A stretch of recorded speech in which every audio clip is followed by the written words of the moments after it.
Hello friends, আসসালামু আলাইকুম। এখন ইফতারের টাইম হয়ে গেছে আর আমি বাড়িও যেতে পারছি না, মাঝ রাস্তার মধ্যে টাইম আমার ওভার হয়ে যাচ্ছে।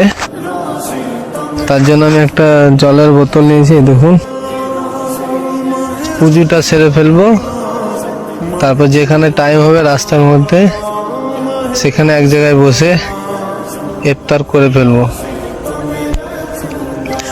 এরকম আপনাদেরও হতে পারে, তাই এটা বলার জন্য এই ভিডিওটা বানানো। যে জল মানে পানি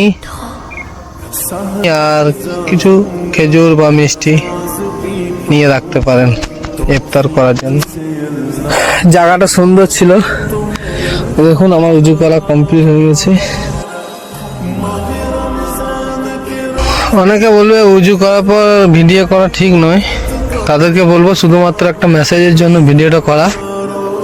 আর এখন তো হজ করতে গিয়েও ভিডিও করে পোস্ট করছে অনেকে। ধন্যবাদ সকলকে।